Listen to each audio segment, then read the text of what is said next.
Recording is rolling. It is Friday, August 30. Okay, so you guys know you got some assignments floating around with these due dates coming up. We're going into a 3-day weekend here with Labor Day weekend.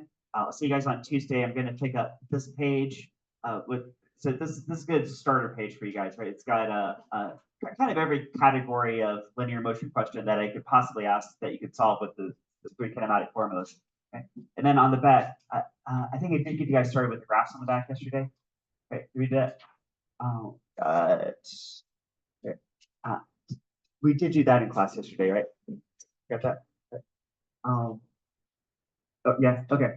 Okay, so yeah, I want to get you guys get started on this. So these scenarios on the back, just see if you guys do the graphs.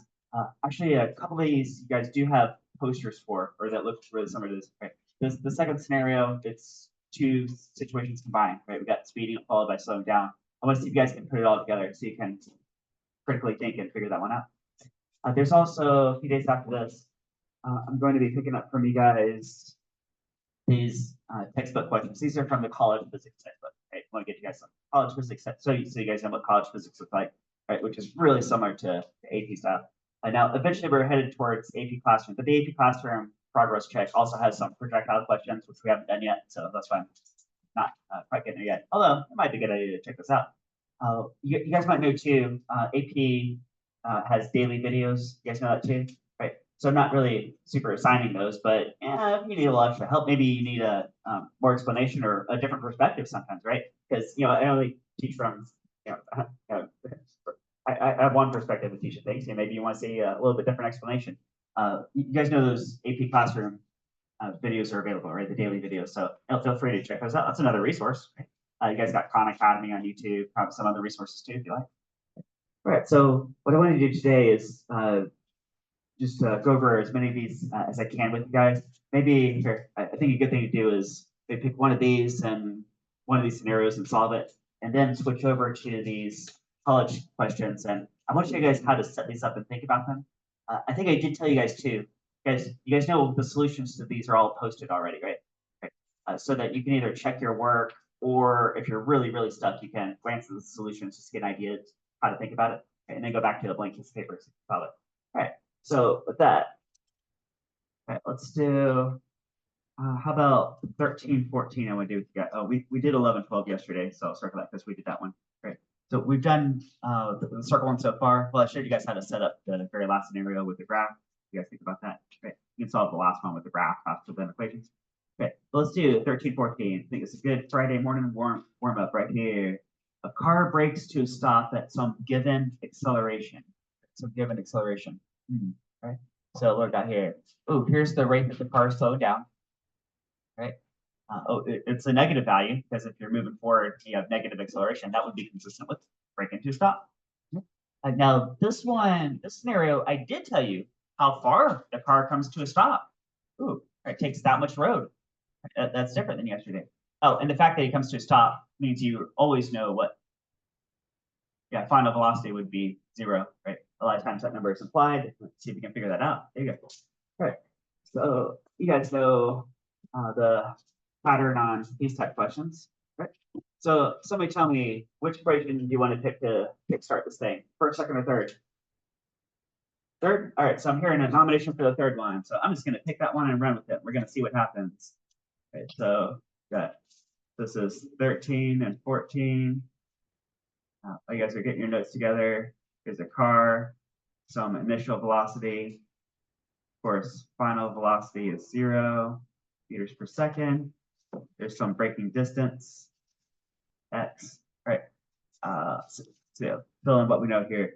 I'm just working off my paper. I've got 25 meters, that's meters, 25 meters distance. I got acceleration is negative 13 meters per second squared. And okay, of course, final velocity is here. All right, so here I heard a nomination for the third kinematic equation. Let's try that one out. Final velocity squared equals initial velocity squared plus 2ax. All right, so what could I know or want to find out?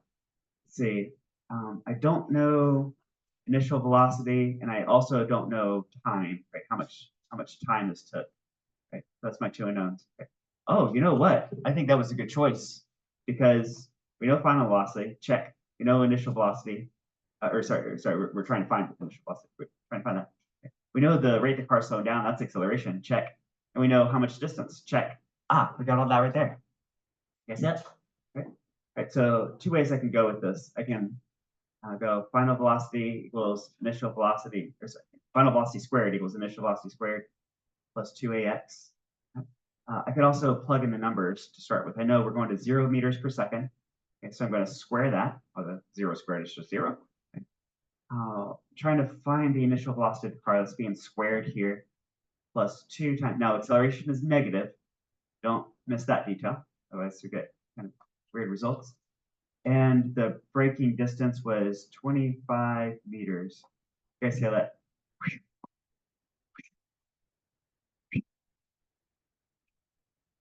Each of those numbers just feeds into there, right? And so I like to, especially with you guys, AP, is split my paper, solve it in terms of variables, solve it, maybe plug in the numbers in first. Whether you plug in the numbers first or last doesn't matter. But it's a good skill to be able to solve in terms of variables, because as you prove things going on down the line, or you might have to prove something in a pre-response question. Yeah. Even multiple choice, you might see the answer in terms of variables like this. So in terms of variables, say I just subtract over this 2ax bit. So final velocity squared minus 2ax equals initial velocity squared. Okay. And then in terms of numbers, see, I would just, but remember this whole bit was negative. That's really obvious with the numbers plugged in first. Guys, if you subtract a negative, does that give you a positive value? Right? In fact, here, let me go ahead and get a number for, there's a number for this. So it's 2 times 13 times 25. Okay, so this whole thing comes out to negative 650 is the number. And the unit is going to look weird. It's meters squared per second squared, because it's meters per second squared multiplied by meters. That looks like that, doesn't it? Okay. But I'm going to add that over. So it's going to be 650, and then this weird unit, meters squared per second squared. What the heck? Equals initial velocity of the car squared. Okay, is that right? Okay. So I've got the same thing on the left side and the right side. Just here's variables, and here's with the numbers plugged in first. All right. Oh, looks like I'm one step away. All I have to do is square root both sides. Is that true? Okay. So the answer is going to be, right now here it is in terms of variables. So now you can have some master equation. Right? So you could solve anything. You could, hey, I could have like any set of variables I could plug in, and I could always get the answer. Right? There's the general answer right there. Right? And then over here, if I just square root both sides, it's the square root of the answer is V naught equals 25.4. I'll call it 25.5, and the unit is, guys, what's the unit? What's the unit? Meters per second. Has to be. Right? A couple of reasons why. Meters squared per second squared. If you square root that, the unit also gets square rooted, gives you meters per second. And oh, look at that. It also describes a velocity, right? Meters per second. Right, that's why it also has to be true. Right? I guess it. Right? Here, let me check my formula works over here. So I'll do square root, final velocity squared, so that's 0 squared. Okay. Then minus 2 times, and this acceleration, I'm going to plug in negative 13. You guys see like a double negative here, right? Minus a negative. So careful, watch for that. Times, and then the braking distance was 25 meters, right? So I could just plug it all in one go here. Guys, what's the number that has to pop up on my calculator screen? Yeah. It's got to be this 25.5, right? I just plugged it all right in there. Right? Yeah, there you go. Right. You guys know how when I give you guys paper, you guys have probably seen this pattern version. It's like I'll have like 10 different versions of a paper out so that we all have the same scenarios, just different numbers, right? Right. So this is how I plug it in on Excel, right? So then I can just like swap in whatever variables, and it always gives the right answer. That's right. So there's a good warm up right there. Okay. All right, you guys ready to move on to college physics? College physics. So what I really want to do, what I hope to do if I do this right, is read the questions with you guys, show you guys how to set up the puzzles, how to think about them. If you're a little mathsmith over there and you're getting through the answers, then hey, you could probably knock out a lot of this right now. So there are 3 graph questions. Let's look forest for the trees here. Let's look at these graphs. Do you guys see that on number 6, the graph is distance x in meters as a function of time and seconds? Number 20, I've got acceleration in meters per second squared versus time and seconds. And then if I flip the page over, I also gave you guys number 24. This is velocity in meters per second as a function of time and seconds. Oh, look at that. It's one of each of the main types of graphs. That. Okay. So it's x versus t, v versus t, a versus t. Have all of those. Okay. Maybe you don't have the speed versus position, but you guys also did that on the card income, but that's okay. You don't see that one very often. But yeah, the x versus t, v versus t, a versus t. See all those all over the place, and it gives each one of each of those. Number 6, graph of position versus time for a certain particle moving along the x-axis is shown. Oh, it looks all jaggedy like that, like mountains and valleys and all crazy. Now, guys, it's a 2D looking graph, but the particle, suppose the particle is this car. Is this car just going forwards and backwards? Is that all it's doing? Yeah, this is, guys, this is all linear motion. So this car, here, I'll make this graph darker just to make it stand out better on the camera. It's kind of faded there. So it looks about like that, doesn't it? Okay. Guys, all these cars, here's what the car's doing. It starts at point 0. Okay. Goes forward at guys, is this a constant speed? Yeah, this is a constant speed because the slope of position versus time is constant. Then right here, now he's doing what? Now he's going in reverse.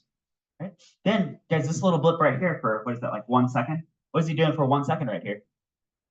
He stopped. Yeah, so time is ticking along and his position is not moving. You guys see that? Right. And then he goes into reverse. Oh, he overshoots his initial position and just keeps on going backward. Right? And then hits this part and goes back to forward and right? So you guys see this whole time it's just forward and backward. So it goes like this. Starts here, go forward, backward, then stops for a little bit. It goes way backward and then forward and ends up back to where he started exactly. Okay. That's it. That's also. All right, so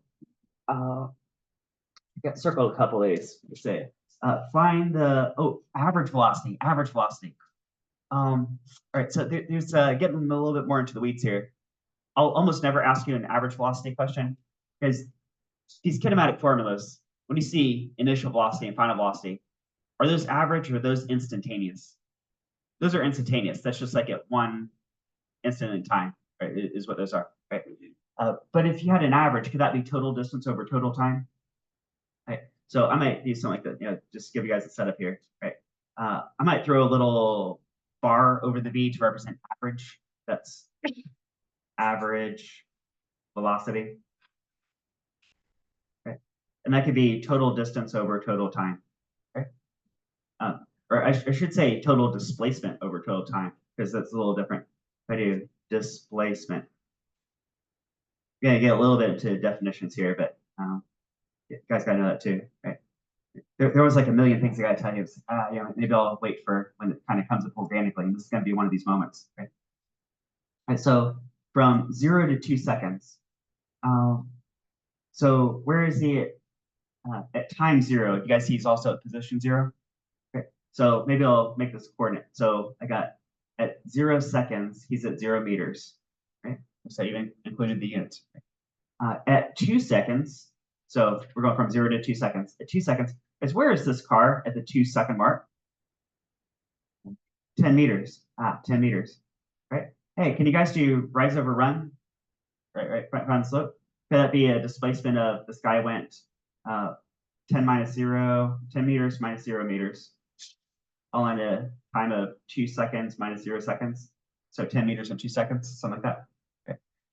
All right, now question E says, no, it's also average velocity question from 0 to 8 seconds, right?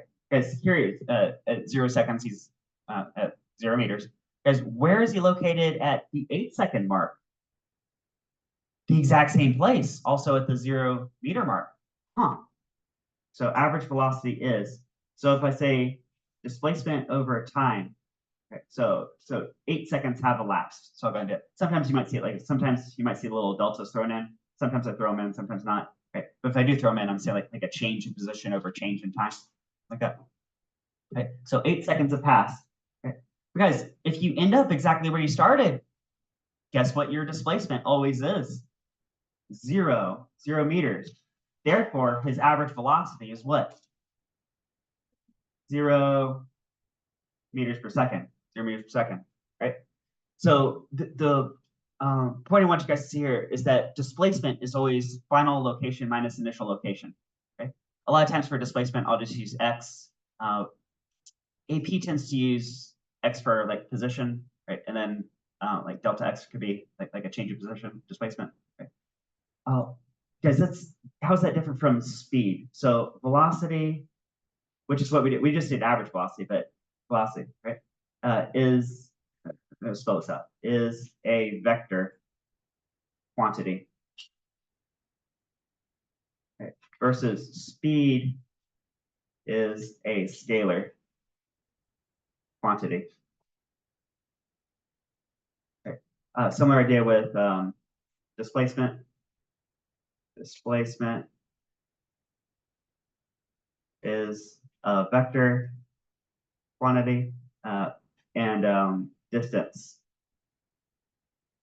Distance is a scalar. Okay.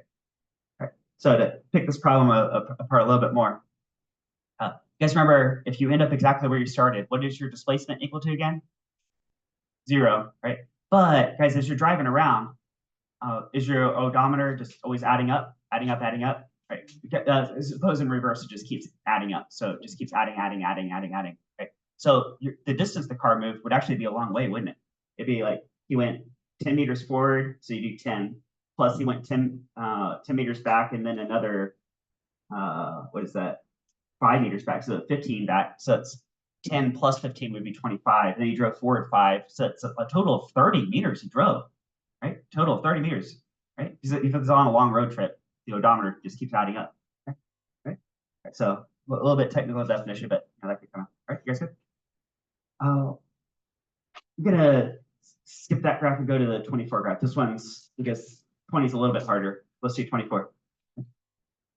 All right. Oh, now this is velocity versus time. Right. Now you guys know velocity versus time is a really information-rich graph because each coordinate, of course, tells you velocity at that moment. Right. Guys, what does the slope tell you? What physical property? Acceleration, because that would be the rate change of velocity. That's the acceleration. Right. Furthermore, if I count up the area under this curve, what physical quantity does that tell me?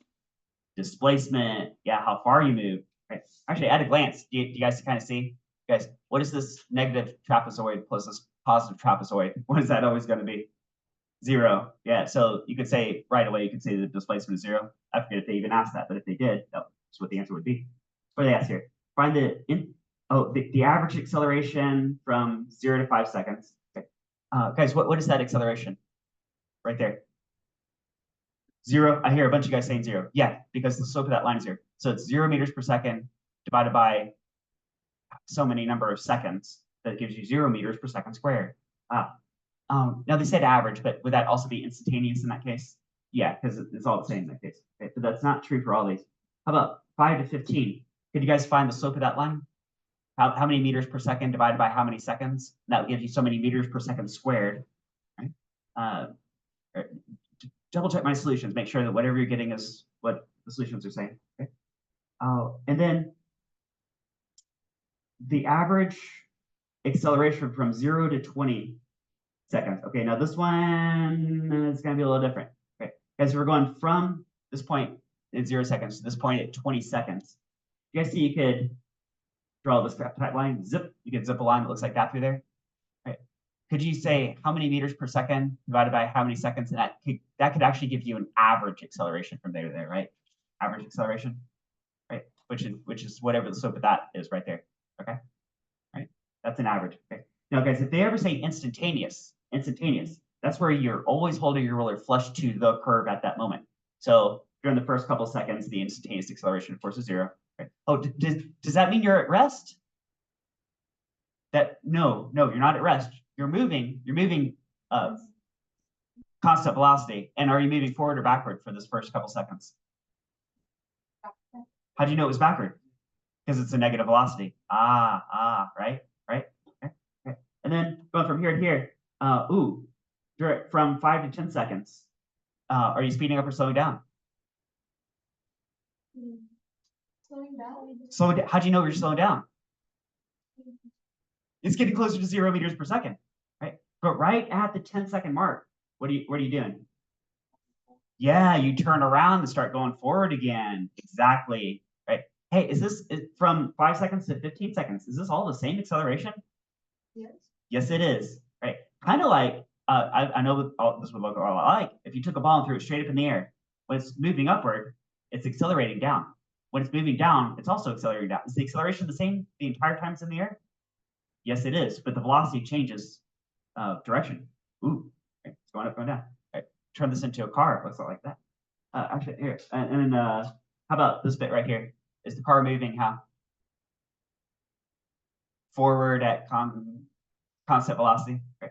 Maybe I should model this with this car, right? So at time 0, the car is already moving backward at constant velocity, right? Then it slows to a stop, except that it doesn't, it's only at rest for a tiny instant, and then it goes forward, speed up, speed up, speed up, and then when it hits this point, it's moving forward at constant velocity.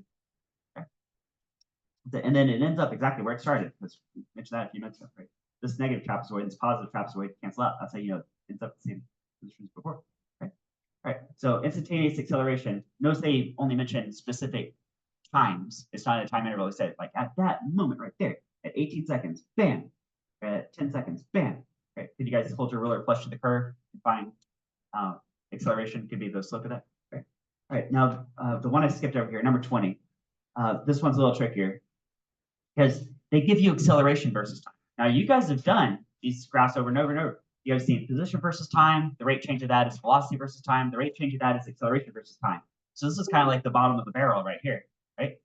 You could, guys, how could you get from acceleration versus time, which is what you see right here? How could you get from there to velocity?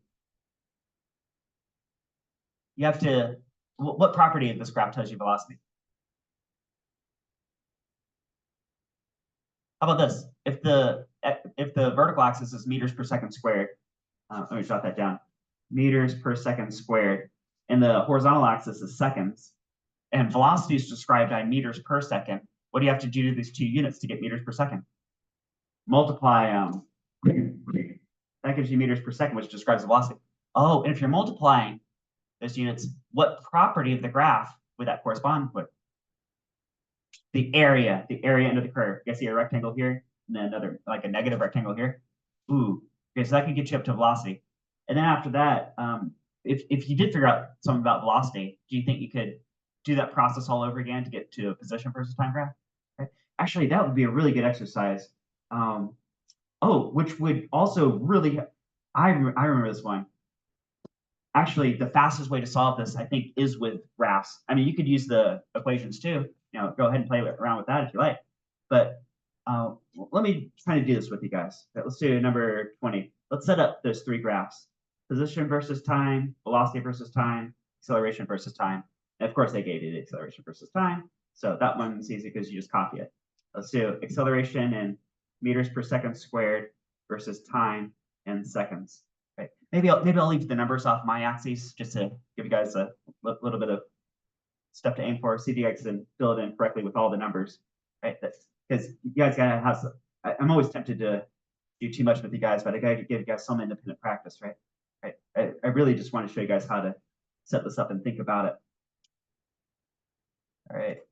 And okay, let's do something like this. Right. And just for context too, guys, which rectangle is bigger, the positive one or the negative one? The positive one is a little bit bigger, and that's gonna matter. Okay. All right, so we got to set up a velocity in meters per second versus time in seconds. And then later on, we're going to have to get a displacement in meters versus time in seconds. Right, guys got that?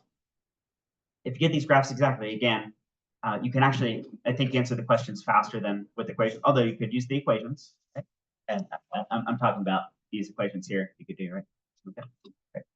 All right. All right. Now, they do have to, here, I know a lot of you guys are in calculus. Probably in spring semester, I think they're going to talk about integration, which is exactly the process we're doing here, right?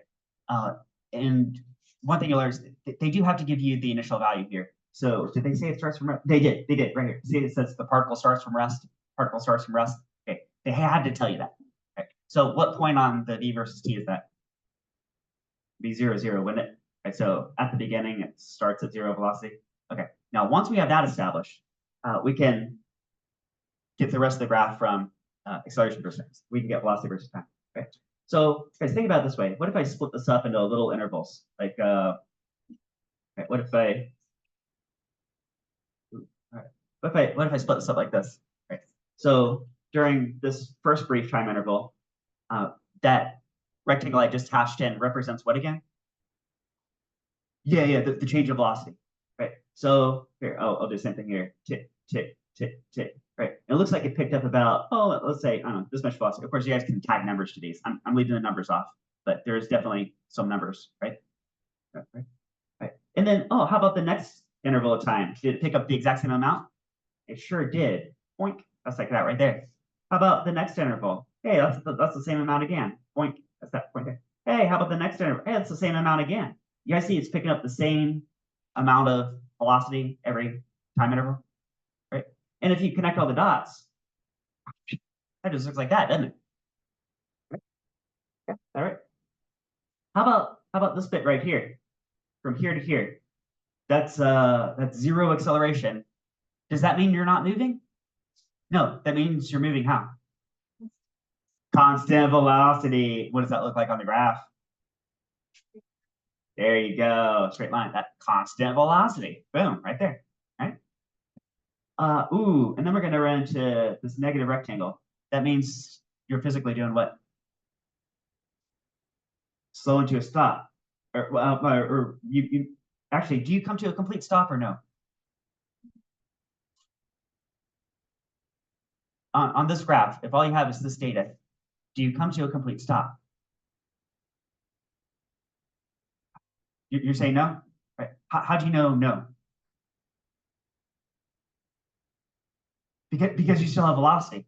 Because remember a minute ago I asked you which rectangle is bigger, this big positive one or this negative one? And you guys said which rectangle is bigger? The positive one, which means that you sped up a bunch. You sped up to whatever this number is, right? And okay, now you're going to be slowing down. You're slowing down. You're still moving forward. You're moving forward this entire trip, but you didn't slow down all the way to rest. Maybe to like right there.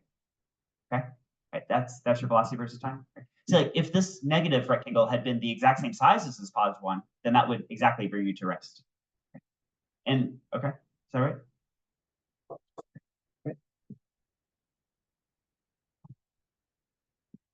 Questions there? All right, so from there, we can do position versus time. Now, same thing, you do have to kind of be told where to start. I'm going to go ahead and start this at 0, 0, and then whatever position we end up with is also going to represent the displacement. Is that all right? Right. Now, this is the trickiest one. Guys, position versus time for accelerating situations tends to look like what shape? Parabolas. You guys know we're going to get some parabolas, right? Right? Which, again, if you like the equations more, then maybe that would be understandable at this point. This is a parabola right here, isn't it? X versus t. You guys know we're doing that. So here, let's split this up into, let's go here to here, here to here, and here to here. So boink, boink, boink, just to get the general shape across. Okay. So during this first interval of time, can you guys draw that? What's that look like? There's a parabola right there. I'm trying to do kind of a shallow parabola so I can get the rest of this somewhat accurate. Okay. Then, guys, constant velocity. That means your position versus time looks like what? Are you still moving forward? Yeah, I mean, constant velocity, right? This is just cruise control on the car. You're still moving forward, just at a constant rate. So is that a parabola anymore? No. Right, so now we're back to a linear. And if you get this exactly right, then there's a smooth transition from here to here. So it's kind of hard to tell, but this little stick-looking bit is no longer part of the parabola. The parabola would have continued going like way up here. The car kept speeding up, but it doesn't. It's just cruise control here. This is a constant slope, right? Hence, the rate change of it is a constant velocity. Okay. Right. What about brake into a stop? Guys, brake into a stop. Is the car still moving forward? Yes. Yes, right. He didn't go into reverse. Guys, if you look at, so you're driving, let's say you're driving along, and then suddenly the light turns yellow and red, and like, you slam on the brake. Do you watch your speedometer go, right, going down? That's this. Are you still moving forward? Yep, you're still rushing toward that red light, just slower and slower. Right? What does that look like on a position versus time graph? Parabola. And parabola how? Upside down parabola. Aha. Yeah, so it goes something like this, right? In fact, if he came to a perfect stop, the vertex would show up here, but I didn't quite reach the vertex because he's not quite at a stop yet. Still in motion. All right.